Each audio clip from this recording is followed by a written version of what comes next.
Our next speaker almost doesn't need a presentation, but here it goes. I will read it in Spanish. Bob Valderas tiene 40 años de experiencia en liderazgo tanto en la academia como en la industria. Como Distinguished BD Fellow and VP of Market Development en BD Biosciences, se enfoca en acelerar la adopción en el mercado de nuevas herramientas y tecnologías por parte de la comunidad de ciencias de la vida. Ha realizado numerosas contribuciones dentro de BD Bioscience, siendo la más reciente un campeón de biología y tecnología de la plataforma BD Fax Symphony. He also is an excellent speaker, a very kind person, and it's my pleasure to present Bob Valderas.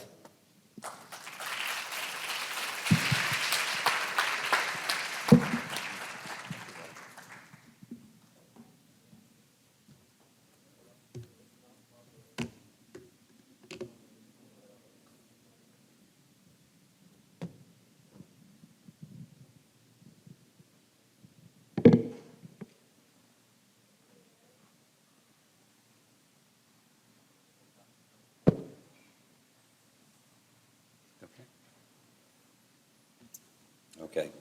Good afternoon, everyone. Or actually, it's in the evening. Before I start, I'd like to just make a couple really important points. The study that you're going to see today and the data, the supporting data, was actually built by a couple scientists in our group, Aaron Tisnick out of Mitch Cronenberg's laboratory and Mirko Corselli, who unfortunately couldn't be here with me too. And we've shared this with a number of different scientists all over the world over the last month or so.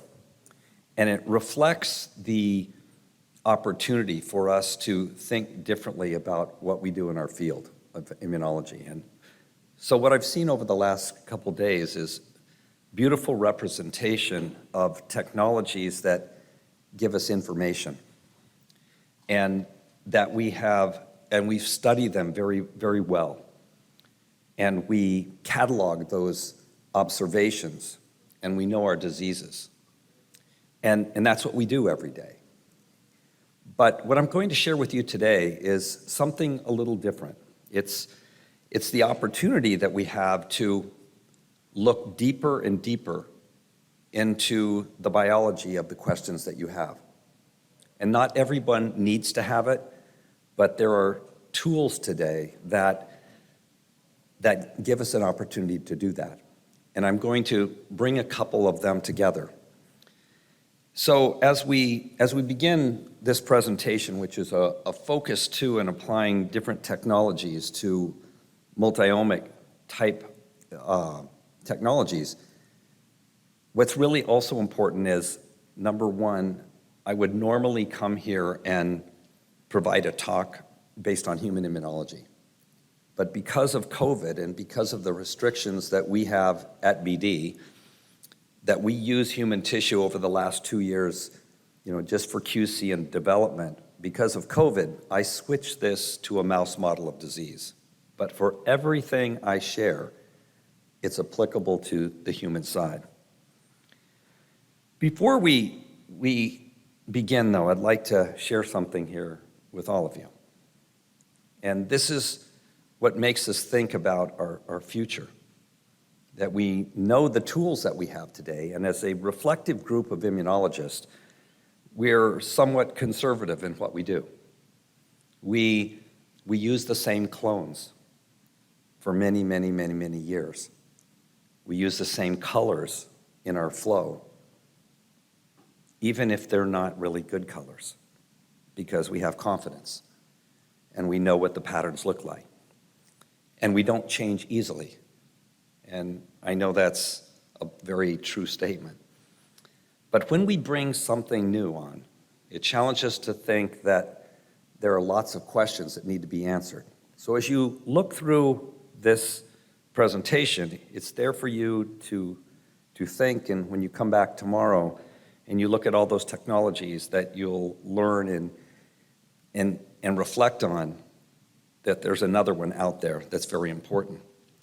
Now, what you saw today from a number of investigators and scientists is that we have lots of tools, and irrespective of the depth of biology of the tool that you have in your own lab, whether it be 8 color or 20 color or 30 color or 40 color, or even approaching maybe even 50 out there, but not so easy, there's a lot of information there.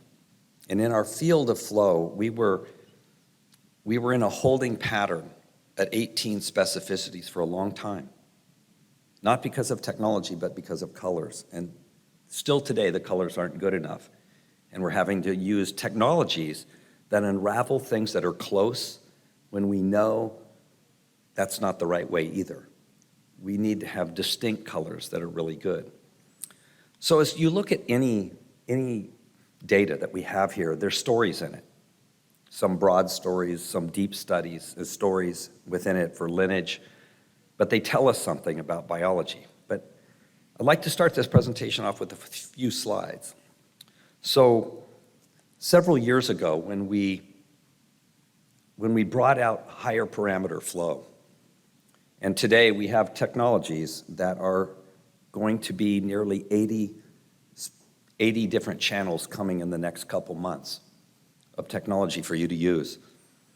But when we opened up higher dimensional flow above 18 specificities, we opened up the opportunity to look down below and get more information.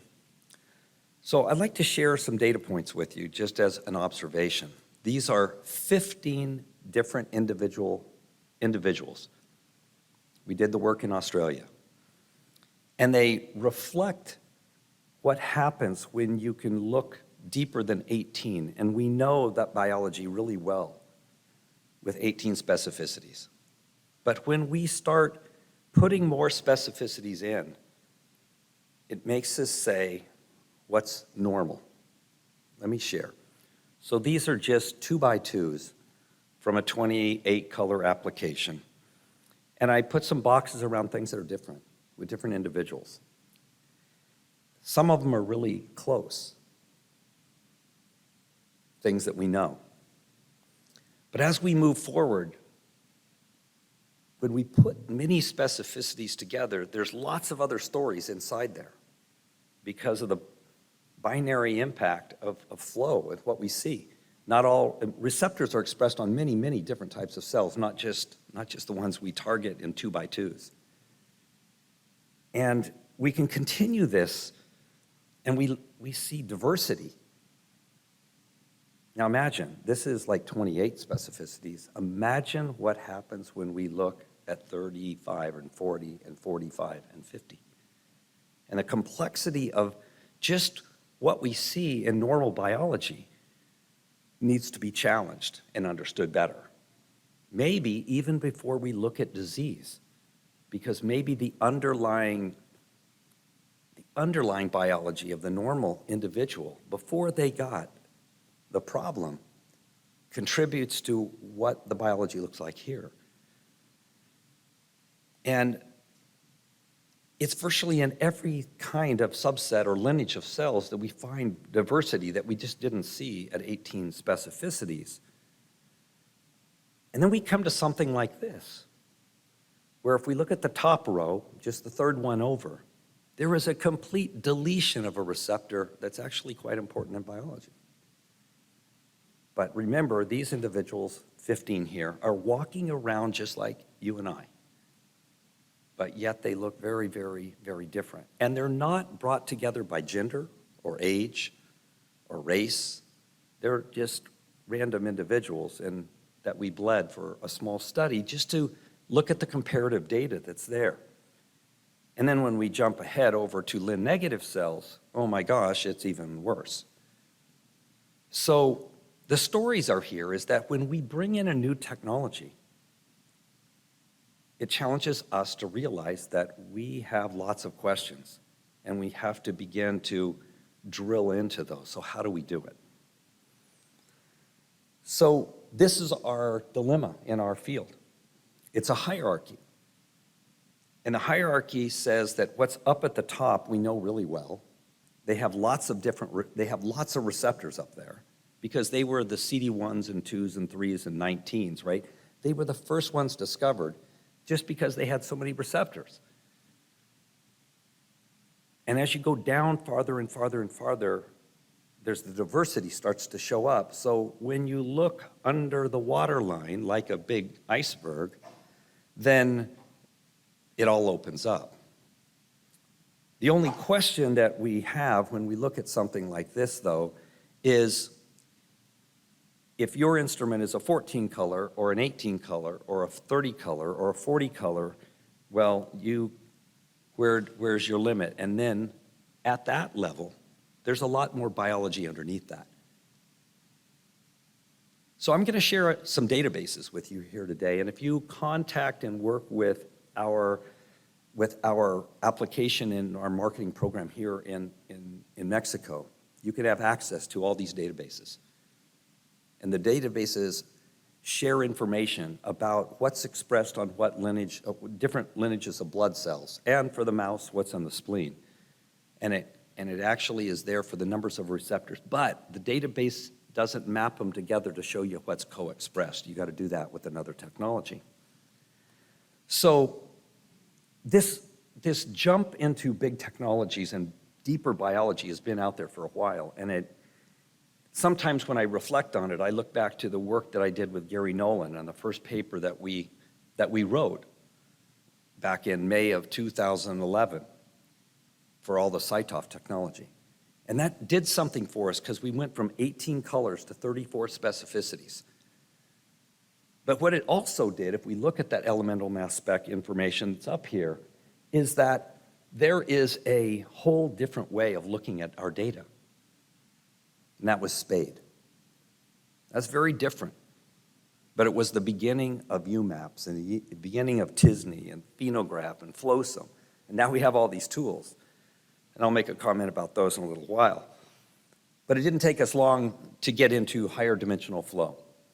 And now we began to use it in lots of different ways. Exploration, classification, how we can look at different patients and understand drugs in a completely different way. And then if we look at the one over here, the third one over, that's a paper with 197 antibodies all at one time. Something that we can't do with flow.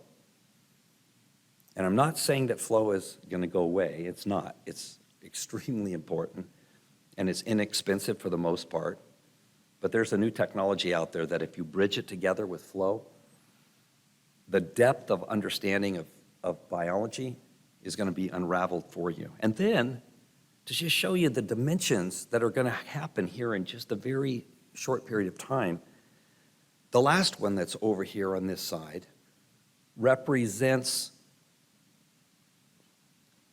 a 78-channel instrument, flow cytometer, that not only has all those channels to see all those different colors, but guess what? It images the cell at the same time, and you can see it, what's inside that cell. Just imagine, a flow cytometer counts photons, right? That's all it does. But if you can look in the cell, you can see the difference between if it's diffuse staining, punctated staining, cap staining, or if you look inside the cell, how it's co-localized. That's what's coming to you. So the depth of biology gets bigger and bigger and bigger. So let's just work through this because those were slides meant to set things up. So this is another one of our problems in our field. As we look at the timeline all the way across, there's a number of applications, the apoptosis work, the intracellular cytokine work that's helped us define biology. We look over to the phosphorylation work by the Nolan Laboratory at Stanford that opened up a chance for us not to have to use a Western blot, but because we can use a flow cytometer. And then, if you look way over in the end, which most individuals probably haven't seen yet, is that we have a way of looking at metabolism and flow. And John Connolly, who was out of Bonchereau's laboratory, actually put that together about 1.5 years ago. And it's absolutely striking that you can use that. But our problem is, all these different techniques and applications don't all have the same buffer systems, so we can't do them all at the same time, and they're challenges to us. Now, we look at that from a different perspective from genomics, and all the genomics individuals have lots of tools that they can do lots of things all together in the inside of a cell. So our field that we're in has never given us a chance to scale it like genomics has until something happened. And it's way over here, and the third one over called CiteSeq. And let me show you how these technologies are changing your future. So what's really interesting here is that flow cytometry in the higher dimensions, whether it be the peak of conventional flow up around 30 parameters, 31, 32, versus spectral flow up that we can take, as high as we can get the right colors, but that's not easy. But 90% of those panels everybody shows us are not deep panels, they're broad panels. And those are easy. They're easy because colors don't jump across from one lineage to another. What's really hard is when you put them all together on one cell type. But not very many people show you that. You're going to see that really, really soon. So we have challenges in our field and where we go. But what's important here, before we even start the journey of looking underneath that waterline, is where do we get information? So let me just put a question out for everyone that's here. And you would give this question on a Friday to your postdoc or your grad student. And you would ask them, on Monday morning, please come back, and I want to have a complete list of all the activation markers that are on NK cells. Oh my, that's a bad weekend, right? But they would learn a lot, right? Because they would read a lot of papers. But it would not be a very good exercise, and if you had 2 or 3 people in your lab, they would all come back to you with a different list. So in order to do some of these big, deep, types experiments, whether it be flow at 30 or 40, or whether it be CiteSeq at 200, where do you get the information? Because everything we do in our field is targeted. If it's 6, 8, 12, 20, it's all targeted. So we don't put in things we don't need. Well, in genomics, we don't want to do that either because we pay for it when we sequence. So where do we get all those NK markers? So a few years ago, I did a huge human study on receptors. You're not going to see that today, but if you want the database, ask Angelica, and she'll help you.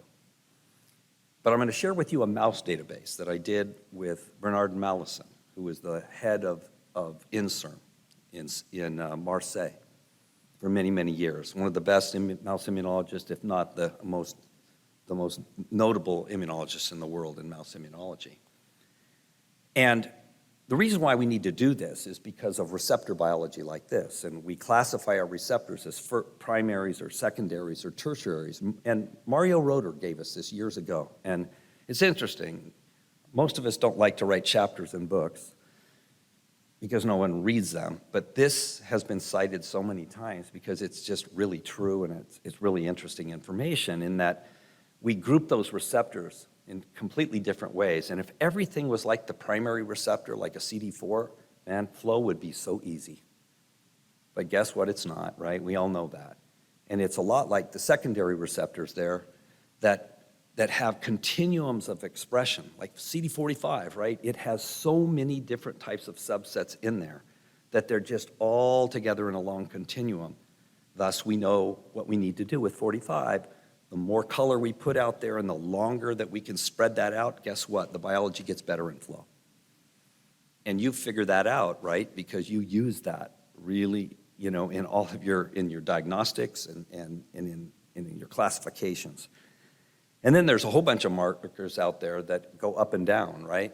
All those activation markers. So did a study here, and I want to share it with you because it's important, because it grounds us with being able to see what you're going to see. So, unlike humans, that we're all very, very different, and we cannot take these databases and pool them together because every receptor, then if you did that, just gets to be one big Gaussian curve. It's amazing how bad the data gets.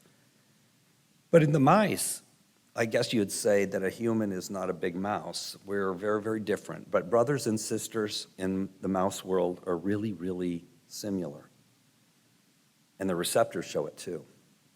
So I did some experiments here with mouse to try to look at a lot of different receptors expressed in spleen. But unlike humans, right, where we can't inject something and look for the response, right, in the mouse, we can do many things to really enrich our biology and understanding. So I always checked basal spleen, and then I injected poly-IC to induce just a enormous, let's say, inflammatory response. And then anti-CD3, because it's another part of biology, right? And then look at those receptors too. So we're going to quantify the receptors and all these activation protocols or markers, and then we're going to look at and compare it with baseline. And you'll see why in a few minutes. And again, always use the spleen, but I used some really cool technology from Flow to actually help us build this database. It's what we can do today. And then I did it with 428 markers. An enormous amount of biology. And guess what? To do this experiment just with one time, it's 1,500 panels. It's a bad day. It's a really bad day. So we get a lot of data, but let me show you what and how we do it. Because for everyone in here, a little bit of learning about how to quantify a receptor is actually quite important. And a lot of us know how to do this little trick, but I built a backbone panel, and the backbone panel had a series of different antibodies in it that allowed us to see all different compartments in splenic cells. And then down below in the bottom is a PE drop-in, because PE is the only color that we can really use to quantify receptors. Now, when we do that and bring it together with beads that have known amounts of PE on it, we can do many, many things in quantitation. So that backbone panel then gives us a chance to see all of these standard contemporary gates that we live in, right? Our memory cell markers, T cells, B cells, DCs, all of them, right? But again, the database only tells us that something's in the gate. And then how many receptors, because if we look at CD27, there's 12,000 receptors on a T cell, but there's like 4,500 on a B cell. We don't know why, but it's different, right? So as we built this database, let's just pull one of them out and take a look at how it works. Well, we can look inside that one window there of a B cell population and just one by one say, is CD1 PE in that gate? And if it is, how many receptors and what's the percent positive? Now, we do that for 428 in every single one of those gates, but these databases are richer than that. Imagine this. If you look at the CD11C high cells there and want to go back in and regate on this big database, well, you can calculate all 428 in that window too. So it's a discovery database for anyone in here. This is mouse, but there's one for human too. So you can kind of see what you get here, because at the end of the day, it's all inside here. And it's going to be hard for me to make this all move right now because I don't have the computer in front of me. But the way it's set up in a Tableau database that Hervé Louche and his team in CIF helped me build here, it allows us just to look at all different kind of receptors. So that exercise of 2.5 days of reading for 12 hours a day of your grad student, finding the NKs, well, this takes like 15 seconds. And when they do it, they get data like this. So if you want to find all the NK markers that are activation in the poly-IC arm, well, guess what? It'll all put them right there for you. And there is information in there that is, I don't know, wildly important. for every one of us in one way or another, because we don't all look at the same thing. So this is a database that we're going to use in our work today, and we can look in subsets, we can look in all kinds of windows. So there's a new technology out there. Guess what? Immunologists don't like to change, right? I said that earlier. We use a flow cytometer because that's the tool of our trade. Guess what? It's like a golf club to a golfer, right? You ever seen a golfer play without a golf club? Not very well. But we use that flow cytometer every day, right? And just like a golfer or their caddy cleans that club in between each shot, guess what? Those core managers or those flow cytometers you have, we all know you've got to make sure that they're good for tomorrow, right? So it's the same exact thing. So, okay, along comes a new technology. Actually, in 2017, there was a series of 3 different papers, and those papers introduced a simple concept of conjugating an oligonucleotide onto an antibody instead of a color. Again, what I'm not saying is that flow cytometry is going away. It's not. But there's something else here that's really important. Because wherever that panel is, where you can go down to a certain depth, how do we get down deep? Here's something to think about. If we take that database that I have and put a gate around CD4 cells and ask the question, how many receptors are in that window out of 428? Let's just say it's approaching 200. Now that's a big flow cytometry experiment, right? And that's probably not going to happen. So we have to have another way of looking at it. So here's how it works. So this is what we do every day, right? We take an antibody, we put a color on it, we look in a catalog, we see all kinds of different histograms, and then if we want to make a 10-color panel or a 10 parameter or a 10 specificity panel, well, there's the problem, right? The problem is that some of us are not very good at this, and some of us are really good at it, right? And there's lots of combinations that work, but not every one of them gives you the greatest biology, right? You might get a panel, but it's about how good is it? Because there's primary, secondary, and tertiary receptors, and we have to think about that. So let's think about it just a little different for a moment, and that is we take an antibody, we attach an oligo on it that has information. And when we go to a single cell application in the world of genomics, that little oligo that's there is going to give us information that you're going to see at the end of this talk is pretty interesting. Now, the really interesting thing too about this is instead of having 20 or 40, or the world just keeps saying put every color there is on every specificity, and imagine this. We have like 40, 50, 60 colors with CD4 on it, and every time we make one, people buy it. And who knows why, right? Like how many CD4s do you need? But in this world with oligonucleotides, you only need one, just one tube with an oligo on it for that CD4 clone. So if you want to make the 10 markers panel over here with antibody oligos, guess what? If you can just take 2 microliters of saturated antibody with oligos and put it into a tube and then mix it with your cells and then wash it and then get it ready for single cell work, that's all you have to do. So there's no compensation. There's no autofluorescence. There is nothing there except sequencing at the end. Guess what? It's not free, right? All right. So let's go on here just for a minute. So you know what? Like everything else, when scientists like yourselves start asking questions about a technology, well, there's always an opportunity for a good paper. This paper was written by Mirko Corselli. That's why it's too bad he's not here. But the paper addressed the questions about how we compare and contrast these technologies, because guess what? If a new technology comes in and doesn't follow what we know about biology for the last 50 years with a flow cytometer, we're in trouble. because then we have to ask which one's right and which one's wrong, right? So that paper became, in cytometry, I think it was paper of the year last year.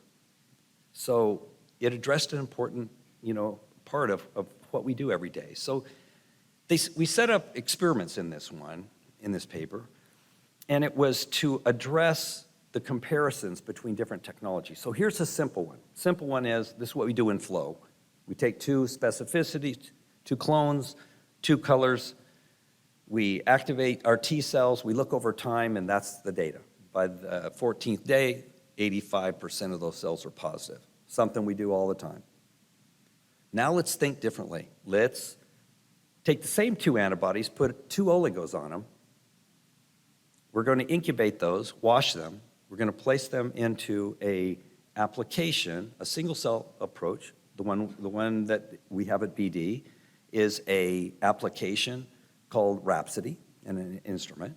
It just processes a single cell.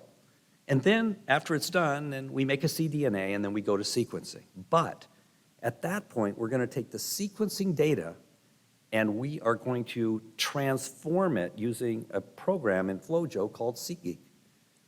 And it's going to turn it into an FCS data file. And when we do that, it looks like that. So that's pretty close. It's pretty close.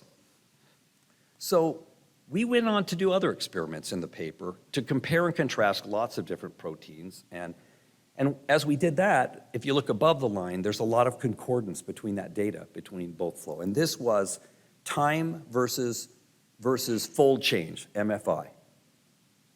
All right? So those look good, but the one in the middle, but when we look at this one, we get both RNA and protein out of this one. So when we do these single cell applications, we see both things here. We're going to see why that's important. And you can see from each one of these, though, the story about why flow is so important is that when on the genomic side, when we look at this data down below, that's where the discordance is, right? Because when you do single cell RNA-seq, it's not always concordant with protein. And we know how important that is because that's what we study in our field. So there's lots of combinations there. So what I was getting to was this slide, which is when we look at flow and antibody-seq together, if we go down below, LAG3 here is something that stands out as a real problem. So already we start to see things that don't look good, and we have to test that and understand it because we can't have aberrancies in a technologies that it can kind of work for some and not on others, right? So where do you think that problem is if you think about it for a second? Well, when this experiment was done, LAG3 was paired with a color that's not very bright. All right, so a classic flow problem. Now, Mirko's a cell biologist, so he's learning, right? But that's what he did. He put it with BB480. If you put it over there on anything brighter, then the fold change would have been there. We would never have questioned anything. But guess what? In flow, as we all know, all colors are not equal. But guess what? In sequencing, they're all equal. That's what's interesting here, too, about a technology. So we go on to this, and it explains lots of different things, whether it be in different subsets or whatever. So there's a lot of concordance in this biology that we see here. But other questions came in. How many antibodies can you put in a tube, right? Because at flow, we've not seen that ceiling yet. Well, in antibody-seq, let me just share with you. So we took a 60-plex of antibody oligos, incubated them on the cells, right? But we took that tube and we split it in half, and in the other tube, we put 21 additional. So now we had an 81-plex. And then we put 21 more and had a 102-plex. And now we ask the question here, because the same 60-plex is in each one, we just ask a simple question.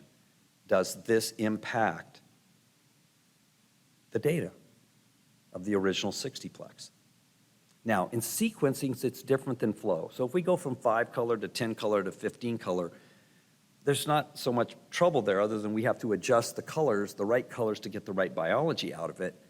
But in sequencing, when we add more antibody oligos, guess what? It changes the depth of sequence.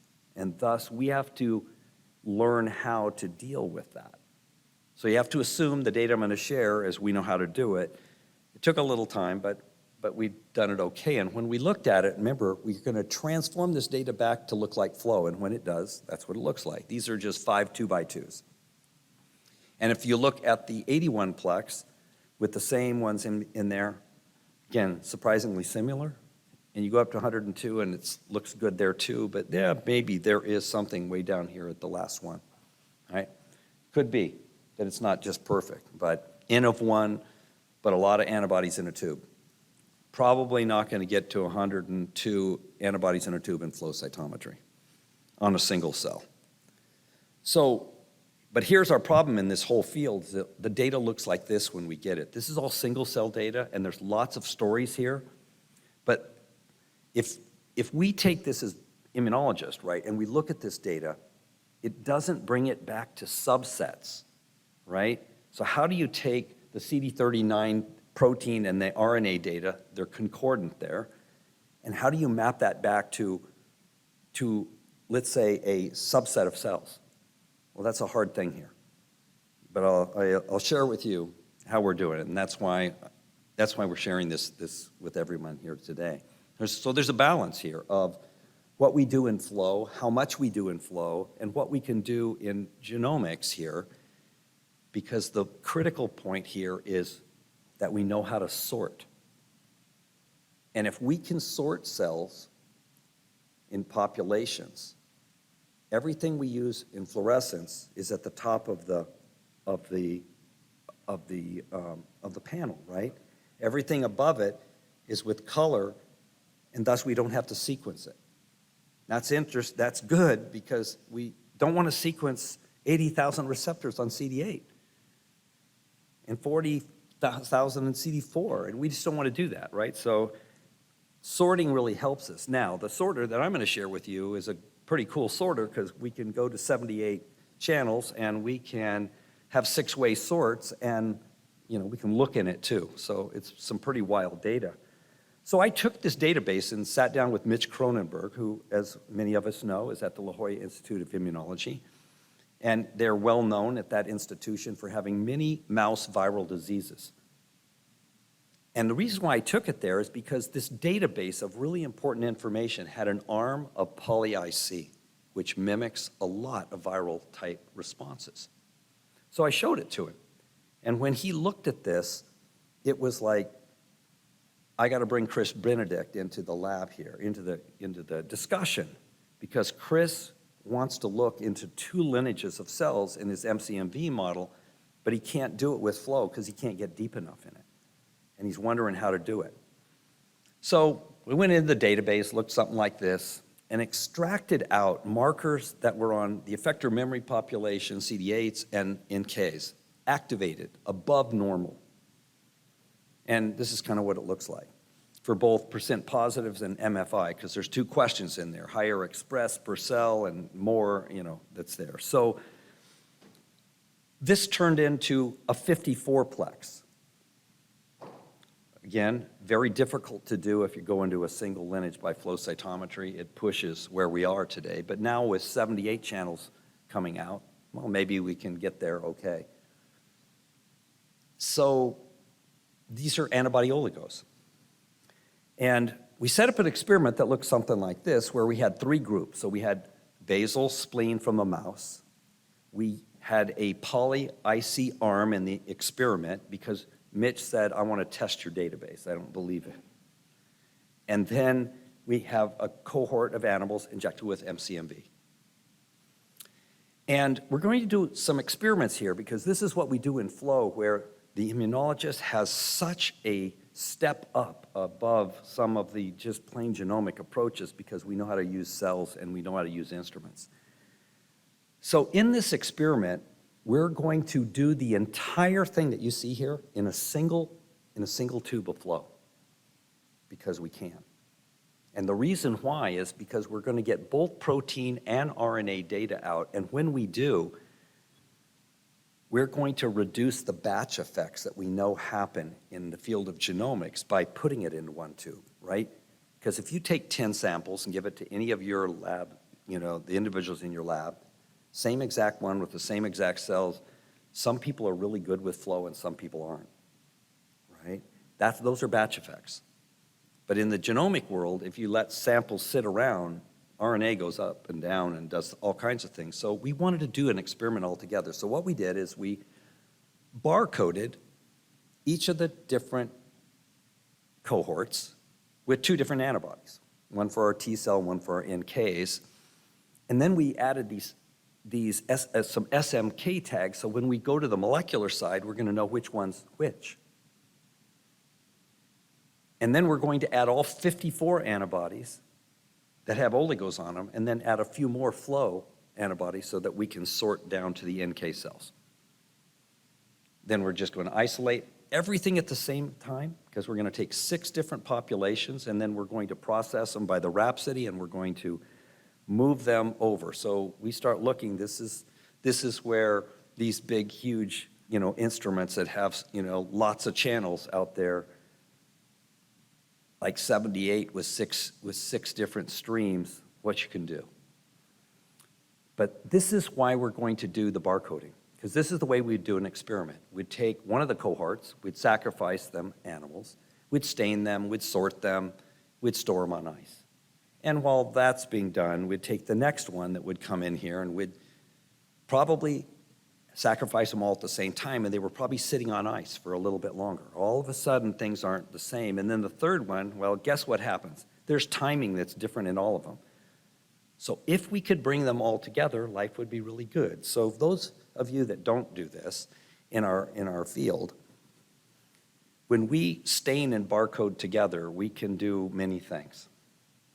So we're going to stain those cells, and then we're going to put the barcodes in there too from the molecular side on each one, do that pre-stain, and then we're going to pool them all together into a single tube.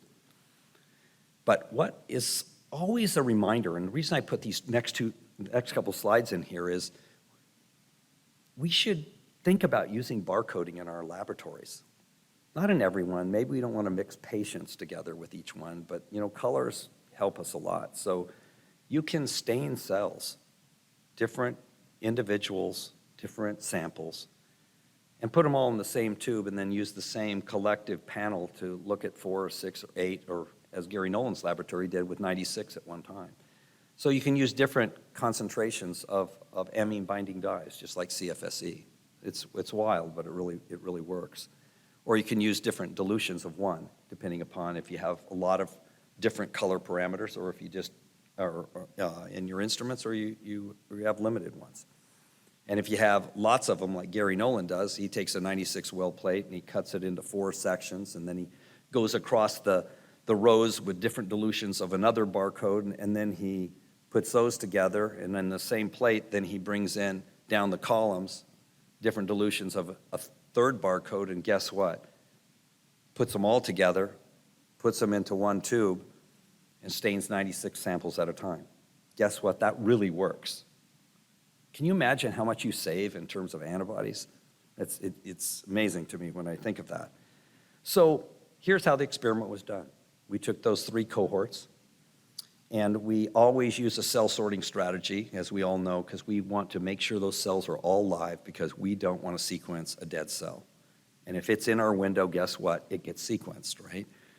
So we barcode those cells, and then we sort out all the 3 populations of our NK population. We then sort at the same time as all of those, all the CD8 populations. So you can see all of it done at one time from one tube, because we barcoded with fluorescence. Now, we're going to take all those and go to the genomic side just for a few minutes here, and we'll finish up. But in the genomic side, after we do all that work, use that Rhapsody system, make all of that cDNAs and go to a sequencer and get the information back, we look at the data in multiple ways. Because in the CiteSeq technologies, we get RNA, right? And we get protein. So we can look at, with t-SNE between the 3 cohorts. And if we look at RNA, we don't see anything that steps up or looks like it's, different. We could look at protein by itself, and again, there's some partitioning in there. But remember, this was a very targeted type of application because I chose activation markers that were upregulated. And remember, there is RNA and protein, but there's RNA discordant and concordance going on in here. So when you combine them all together, look what happens. There's a complete polarization between the basal and the MCMV. So we know inside this window here of MCMV that there are like different clusters of cells and populations of cells. The question is, how do we find them, and then how do we isolate them? Because we have to study function. So we go back to how we do this work, where we concatenate everything together. You can see what the data looks like. And then we use another application that gives us a chance in an unbiased way to look for clustering. And across that, we get 15 different clusters. And from those 15 different clusters that we have, there's different stories here. So if you look at cluster 4, they're all about the same. So that just says these are kind of bystander cells. They're not going up or not going down, but they're in those clusters. They're in those populations or in those islands. You can look at number 7, cluster 7. The cluster 7 tells us something different, that the cells from poly-IC are going way down. So there's another story in there. There's a story in every one of these, but you're not going to see it today. There's too much data. It's months of data, right? But let's look at cluster 10. Well, this is upregulated in poly-IC. It's upregulated in MCMV. And then the basal is set at standard, therefore. So there's a story that may be in there. So let's take a look at it. And when we do, it looks like this. Great data, lots of differences between different clusters, tells different stories. It's actually quite interesting, but how do we get to a functional subset from here? And again, the data gets richer and richer as we look at it. So we go back to cluster 10, and when we do, we can see all kinds of different specificities within that cluster that are up, regulated, and down. Now, you can see in here, all the poly-IC are above the line, right? That's because, guess what? We chose those. And then the MCMV are elevated in all these too. But what we don't know from this data is how they're co-expressed.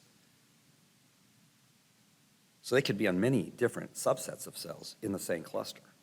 And if we go back to the mouse database, just to confirm, because Mitch said, let's go check it, all the poly-IC were above. So it says the amplitudes are different experiment, but they were all up. So Mitch said, that's a good thing, right? So we go back to this original data here, and we say, what do we do with it? So here's the secret, and this is where our lives are going to change in our field, and how we can bridge both flow cytometry and genomics together to go under the waterline to get a lot of information about something that we might not be able to do by flow. So there was a paper written, and this scientist actually was in BD, and he was in Gary Nolan's lab for a few years, and some of you may know him. He was the creator of and innovator of the technology called Codex, which became the company Akoya. And he came over to BD from Gary's lab, and I was looking for how to explain all that single cell data, and then Nikolai sat down with me and he said, I guess you haven't read my paper, Bob. So I sat down with him and he showed me how it works. So what he did is he created an algorithm. It's an X-shift algorithm called Vortex. And what it is a KNN estimation of cell density. So here's how it's similar to flow. Every time a cell goes through the lasers, through the flow cell, we collect all the photons off every color that the lasers hit, and we assign all of those photons and those measurements to a single cell, right? And then we cluster them all together, and that's flow cytometry. Well, guess what? This algorithm with Vortex does the same thing, except it takes all the protein data from as many protein antibody oligos as you have, and all of the RNA, whether it's a targeted RNA or whether it is a whole transcriptome, and it maps it to a single cell. And then what it does is it creates what's called a divisive tree. And the divisive tree looks like this. So think of it in flow. The root would be just like CD3 positive. So if it's CD4 positive on this side, it's CD4 negative on the other side, right? That's kind of how it is. So if you look up there at cluster 20, that's CD317 positive.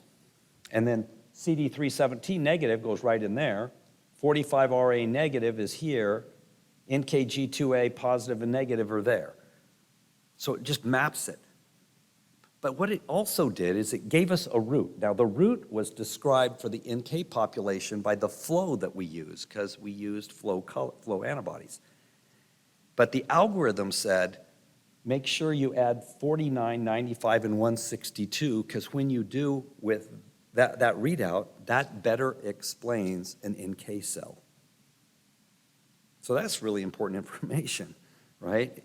It's not just NK 1.1 that helps us get to the mouse NK cell population. So here's where it gets interesting, and in the last couple minutes we'll close. So if we go to cluster 20, and that's out there for 317 positive, and we transform the data back into flow data, that 317 positive is that shoulder. And if we continue down the line of all the divisive tree, it builds exactly what we do in flow cytometry. And when we carry that over to our negative sample, our basal sample, and look where the white stars are in each one, you can see where there's expression of a given receptor that's not in the negative one. So every one of those, just in that one cluster, those are all potential subsets for which there could be importance in the function and the disease of MCMV. So now what do we do? So we look at the problem and say, how do we go from this genomic data that we've lost all the cells because they're destroyed when we make the cDNA, and how do we go to flow cytometry? So we did all this work with one of the new spectral instruments that we have at BD. It's one of the conventional ones that can do both conventional and flow, up to 48 detectors that are on it. So it's 30 detectors less than the instrument that's coming out soon. But we took the 54 antibodies, as you know, and we reduced it to 16 with the divisive tree. And the divisive tree told us in yellow that was our root that came from flow, +3, to find the NK cell. And then it said there were 8 more markers in there that were important in that divisive tree. And if you put them all together into a flow application and do all the flow, which just takes a few minutes with 16 colors with 50 parameters of flow, we generated this panel. And then we went back down to an unsupervised way of looking at the data, followed by phenograph, where we isolated 16 different clusters. Those 16 different clusters then, let's just take a look at one of them, cluster 16. That cluster 16 then, if we take that and we use another program called Cluster Explorer, if you can look at the dark blue that's here, it's the one that has the highest of CD317. So we simply looked at that cluster and turned it into flow and did the flow experiment. And in the blue there, you can see the shoulder of 317. So now you can see where you could take 100, 200 specificities, put them in, and reduce that to a 16-color flow application and sort them. How could you do that with flow? Might be a lot of tubes, and maybe you're really good at it, but to me, it might be too hard. So it's what's in the future that goes back to that original question that I put out there, is that when we bring things new, it opens up our eyes and challenges us with that there's many more questions that we have to answer. It's a technology that's new, and to all of us that are in this room, maybe not one that we want to run out and do, but it is certainly one that already has 145 articles on it in the field.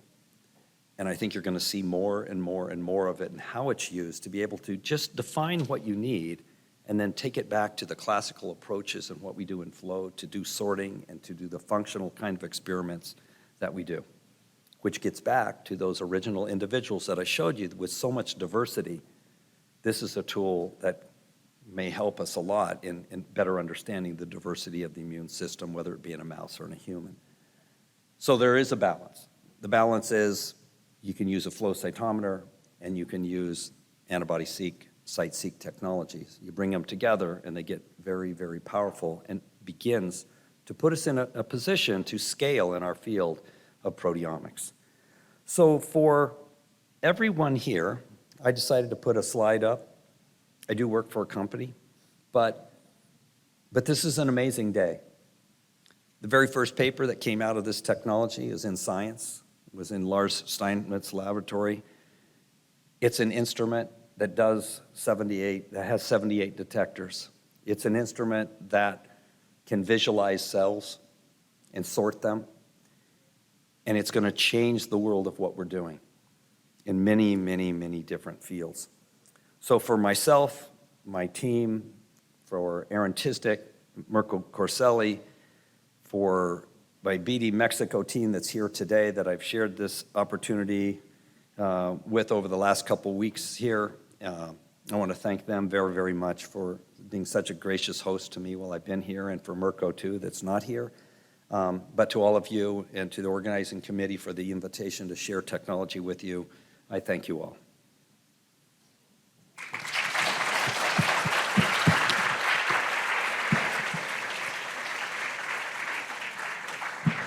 Thank you, Bob, for this wonderful talk. Very, very interesting. I am amazed. If you have further questions, you can reach Bob, the networking, or in the booth. Thank you very much. Let me give you a small token of gratitude from the cytometric chapter. I hope you like it. Thank you very much. It's beautiful. Thank you, Bob.